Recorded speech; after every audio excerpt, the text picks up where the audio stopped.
ထိုင်းနိုင်ငံမှာတရေသီးတွေအသီးဖဏံတွေအများကြီးပေါ်တယ်ဆိုကျွန်တော်ဆိုရင်စီစားဟိုအသားစီဝက်သား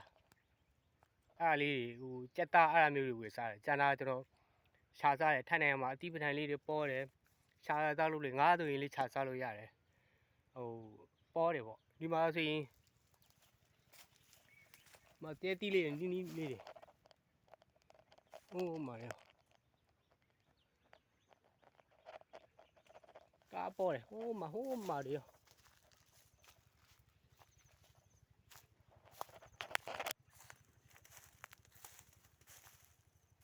ဟိုမှာနီးနီးလေးအဲ့ကျွန်တော်အိမ်ပြန်နေလေးခုပါမယ်ကျွန်တော်အဲ့တော့ဝယ်မစားတော့ဘူးပေါ့စားလိုက်ရင်ထားနေမှာထွက်ငင်ကနေတယ်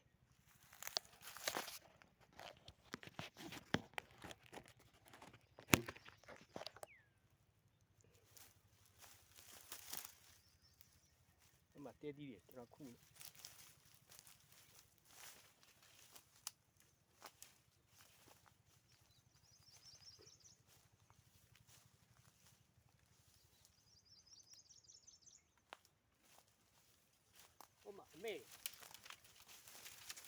အမေနေခုလိုက်ပေါ့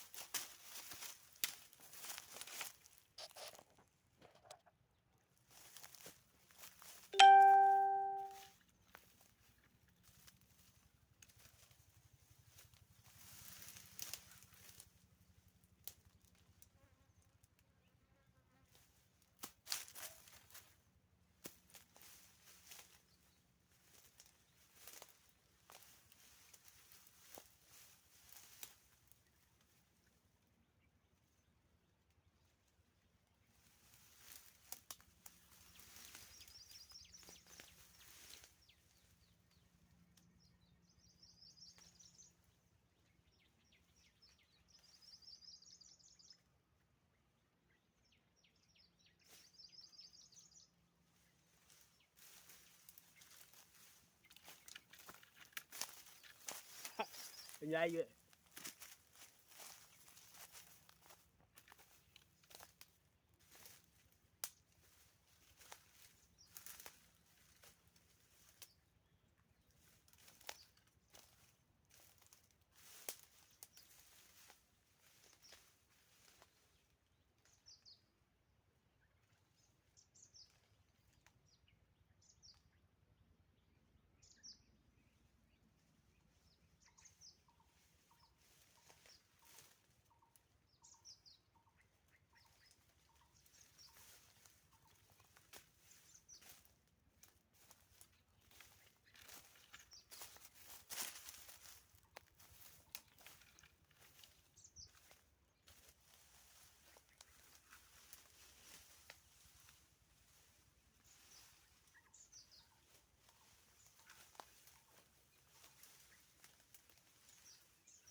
စကားဒီနားမှာခြံအလုံးသမားခြံပိုင်ရှင်ကခိုင်းထားတဲ့အလုံးသမားနဲ့တွေ့တယ်တို့တော့ကျွန်တော်ပြောဒီမှာတဲသီးအများကြီးပဲနော်တို့ဒီနေ့ဟိုအမေလေးတွေစားလို့မရဘူးအားတဲ့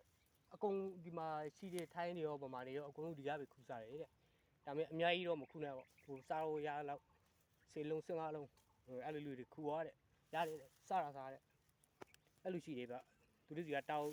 ဒီလိုသူတို့လေးပေးတယ်